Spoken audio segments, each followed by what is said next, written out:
Hello, everybody, and welcome to Live Interactive English. I am Shane. And I'm Matt. And today we're talking about Festa Junina, a Brazilian festival that lasts the entire month of June. That's a long festival. 1 whole month of festivities and partying. Sounds exactly like my month of June because, my birthday is in June, so I celebrate for the entire month of June. Every single day, birthday cake, blowing out the candles. Yeah, pretty much, My mom sends me cakes in the mail. Every day, a new cake coming from Canada. Yep. That's great. It's nice to be you. The only other real festival I know about in Brazil is Festival. Carnival. Oh, Carnival, not Festival. The Festival of Carnival, right? Yeah. The Carnival, they dress up in a lot of really cool costumes and they party on the streets. Don't they have a festival? Why do I keep saying festival? Festival is Carnival. Carnival is a festival. Don't they have a Carnival festival in Taipei? Yeah, usually in Taipei every year they do have a Carnival celebration and people do wear those extravagant costumes. They dress up in those big, sort of like dresses with the hats. So have you gone to that? I've actually just by chance been walking by and sort of seen part of their parade. They have a short parade, I think. Yeah, you were busy celebrating your birthday. You had other places to go. Right. Okay. Well, why don't we learn more about Festa Junina?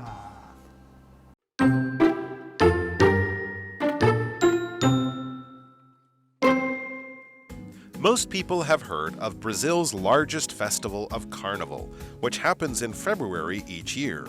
But what about the country's second largest festival? This festival is held in June and thus is called Festa Junina, June Festival. Introduced by the Portuguese, the event involves parties throughout the entire month and is based on European midsummer traditions. During Brazil's colonial period, the Portuguese introduced Brazil to Catholicism, along with festivals to honor important saints. In June, the biggest parties of the month were originally religious events, celebrating saints born in June, such as St. Anthony, St. John, and St. Peter. However, over hundreds of years, these parties were influenced by native religious traditions, such as harvest celebrations and local cultural factors. For example, in northern Brazil, the month of June marks the end of the rainy season, and the festival became a way to show gratitude for rain.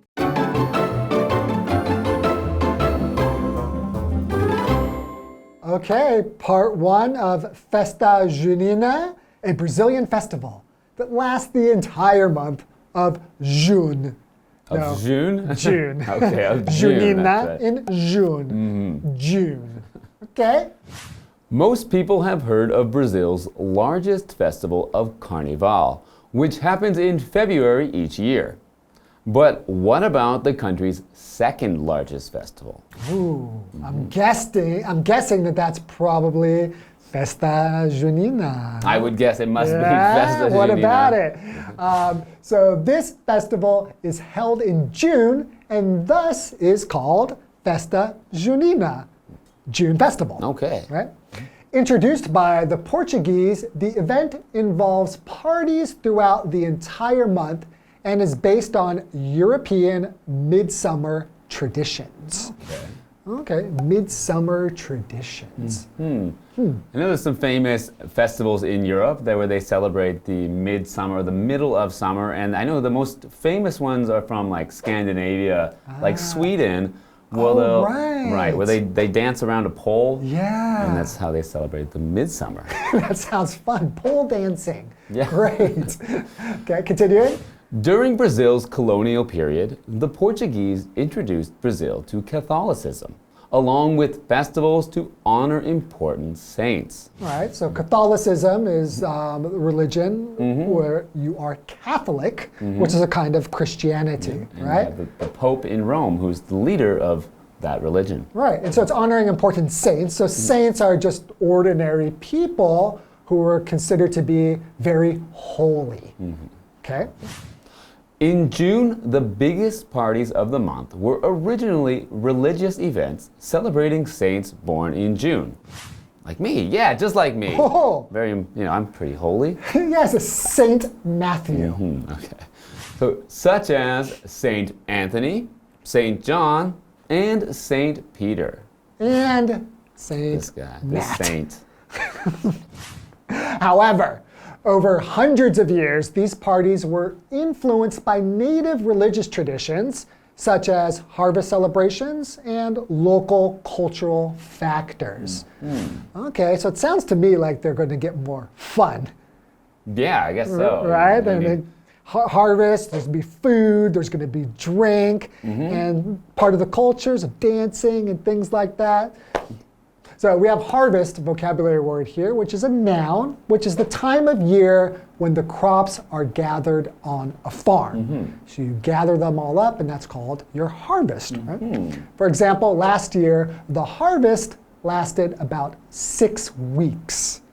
Okay. So this is actually a harvest festival. So, around the world there are many things that would be considered harvest festivals. Like, for example, in North America, people celebrate Thanksgiving. Which is a harvest festival. Right. And many would say that, here in Taiwan, people celebrate Mid-Autumn Festival, which is somewhat of a harvest festival. Right.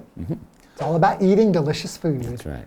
So this is a celebration. So a celebration is an event to celebrate or to mark a special occasion. So to do something special to show that you recognize that day or that event. Or that person. Or that person, yes. Like in June, all month, we have a big celebration, which is because of this incredible man. That's right.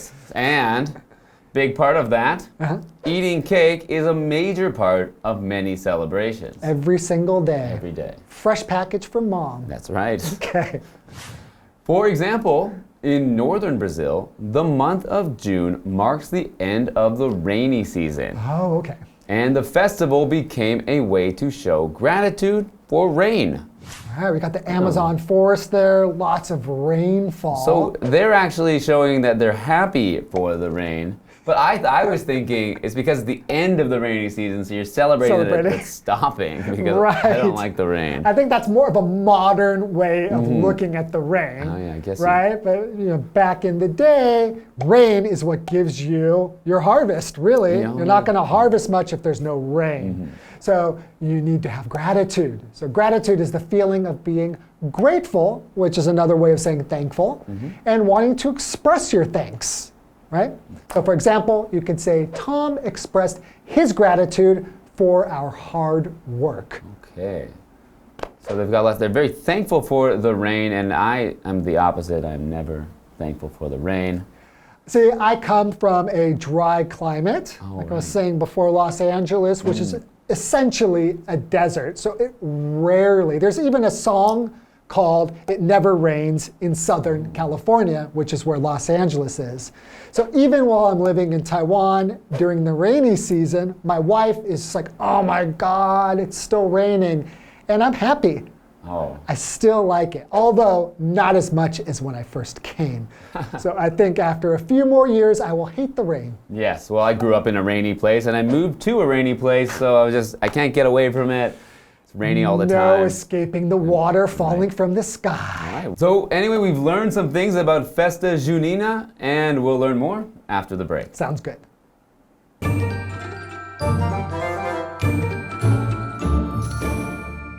Hello， 大家好，我是 Hanny。大多数的人应该都听过巴西最盛大的嘉年华节庆。那这2天的课文呢，是要介绍巴西的第2大节庆，叫做 Festa Junina。6月节，那么因为它是在6月举行，而这个活动最早是由葡萄牙人引进。课文就写到说，在巴西殖民时期，葡萄牙人让巴西首次接触到天主教，还有纪念重要圣徒的节日。那么6月最盛大的派对啊，原本是要庆祝这个6月出生的圣徒。经过了数百年，受到当地宗教传统还有文化因素的影响，像是有这个丰收庆典啊，还有在巴西的北部，这个6月是雨季的结束。那受到这些影响，这个节庆就变成对降雨来表达感谢的一种方式了。好，来看单字 harvest， 在这边是当名词，它表示收获、收成或者是收获时节。Celebration 也是个名词，它表示庆祝活动或是庆典，在这边当可数名词。我们也可以拿它来当不可数名词去表达庆祝的意思。再来 gratitude， 它表示感谢、感恩之情，后面可以接 for 加名词去表达对什么的感谢。再来补充单字 Catholicism， 它表示天主教或是天主教教义。我们如果把字尾的 ism 去掉，变成 Catholic， 它可以当形容词形容天主教的，也可以当名词来表达天主教徒。老师们还有提到这个 Christianity， 它表示基督教是个名词。还有呢 Pope P-O-P-E， 它表示教宗。这边一个重点，我们要进入文法时间。好，我们来看这个重点是分词构句。用对等连接词去连接两个主词相同的子句时，我们可以省略其中一个主词，还有省略连接词，然后把省略主词后面的动词改为分词。如果那个动词原本是主动，就改为现在分词 V-I-N-G； 如果是被动，就改为过去分词 P-P。举例来说。She was moved by the story, and she decided to adapt it into a movie. 受到那个故事感动，她决定将它改编成电影。这时候我们省略连接词 and， 然后把前半句的 she was moved 简化成 moved， 只剩下这个分词咯。那句子就变成 moved by the story. She decided to adapt it into a movie. 这句话课文中。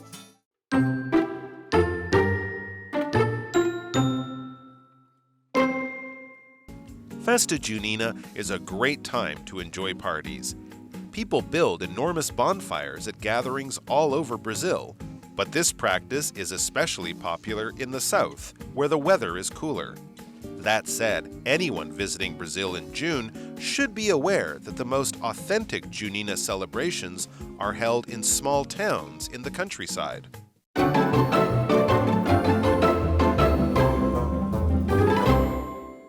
Welcome back, everybody. So, Matt, remind us, what did we learn before the break? Okay, so we've learned that Festa Junina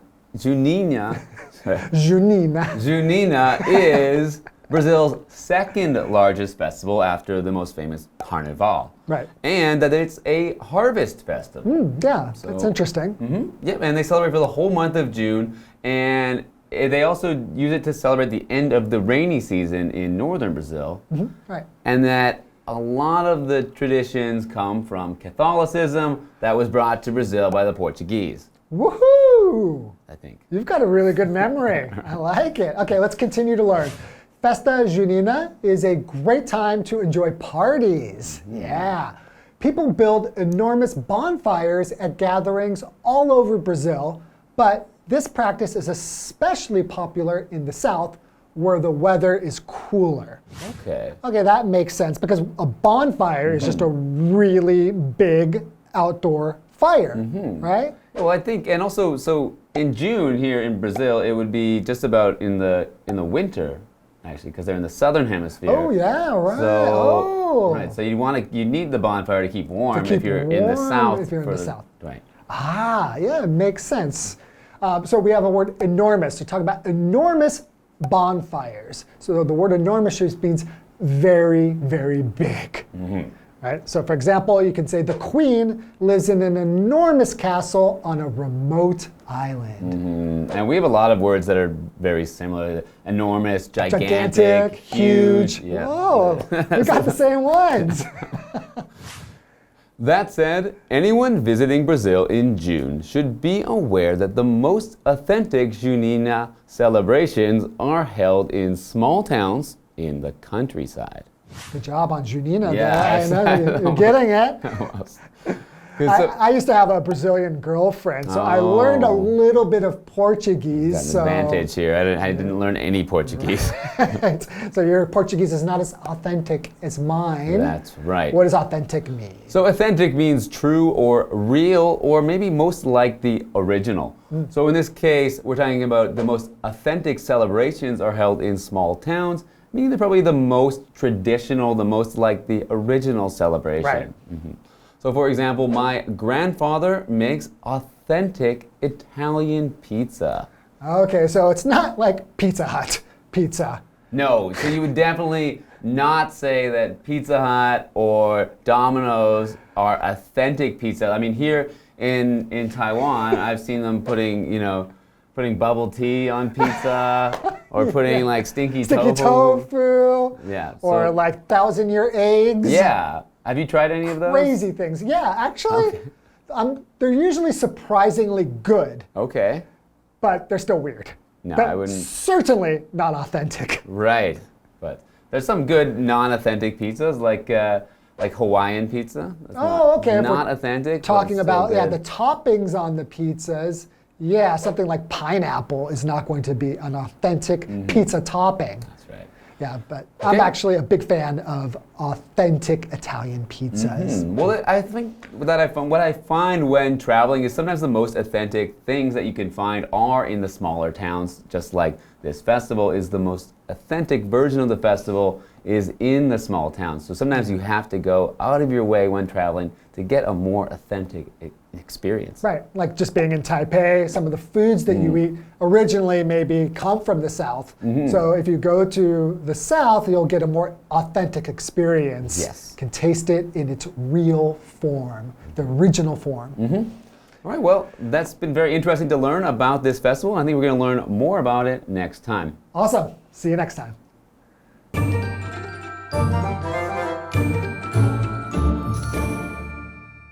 好，课文接着写到，6月节是享受派对的绝佳时刻，人们就会在巴西各地的聚会场合要升起巨大的萤火。那这项习俗啊，在南方特别流行，那边的天气比较凉爽。尽管如此呢，最道地的6月节庆庆祝活动就是在乡下小镇举行的。好，我们来看看单字 enormous， 它是形容词，形容巨大的、极大的。那么 authentic， 它是形容道地的、正宗的或者是真正的。单字例句它有提到道地的意大利披萨，那么老师就聊到不道地的意大利披萨，像是在上面放凤梨啊，或者是臭豆腐等等的配料，可能会惹怒意大利人。好，我们补充一下 topping， T-O-P-P-I-N-G， topping 可以指配料，那这个字常用来指糕点、披萨上面会放的这种装饰配料。还有 stinky tofu， 那就是臭豆腐咯。另外，课文提到说，巴西南方的天气比较凉爽。那我们如果从地理位置来看呢，巴西的国土绝大部分是位于南半球。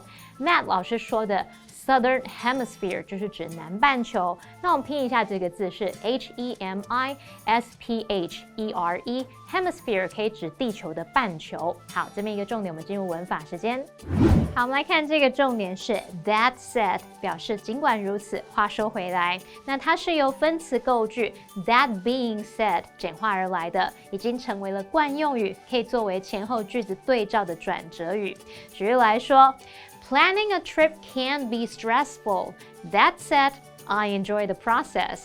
规划旅行可能让人倍感压力，话虽如此，我很享受那个过程。好，那么以上今天的讲解，同学别走开，马上回来哦。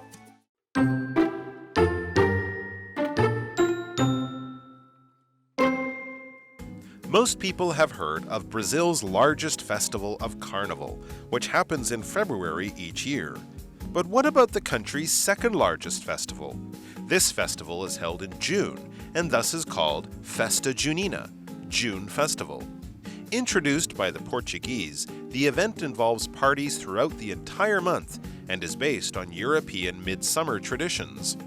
During Brazil's colonial period, the Portuguese introduced Brazil to Catholicism, along with festivals to honor important saints. In June, the biggest parties of the month were originally religious events, celebrating saints born in June, such as St. Anthony, St. John, and St. Peter. However, over hundreds of years, these parties were influenced by native religious traditions, such as harvest celebrations and local cultural factors. For example, in northern Brazil, the month of June marks the end of the rainy season, and the festival became a way to show gratitude for rain. Festa Junina is a great time to enjoy parties.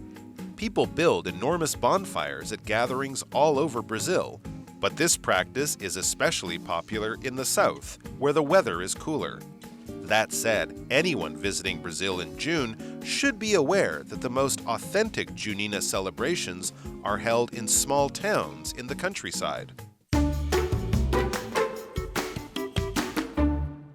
At Shuishi pork trotters, a scorched clay urn holds dark and thick seasoned stew, and the mouth-watering smell of pork trotters fills the air. Founded in 1975, Shuishi Pork Trotters is a famous restaurant in Taichung that attracts customers from far and wide.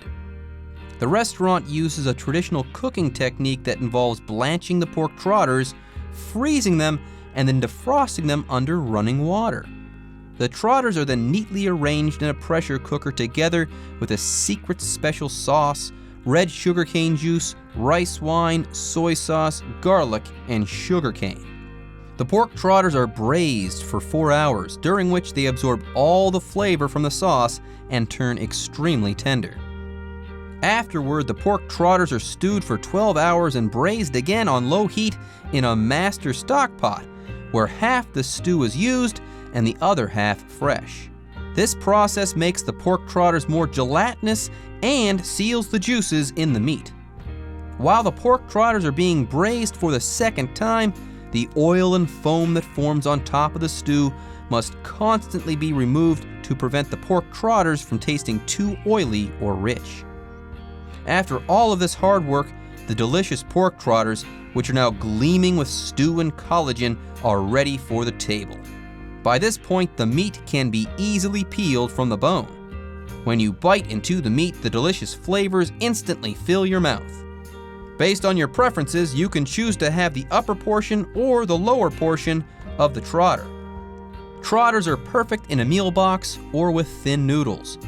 Traditionally, eating trotters is auspicious, and it can ward off misfortune and bring good luck. Shuishi pork trotters is quite spacious and comfortable. Aside from trotters, you can also order stewed Napa cabbage, pork tendon, and bamboo shoots, along with a bowl of bitter melon soup with spare ribs or pork brain soup, which are both healthy and warming.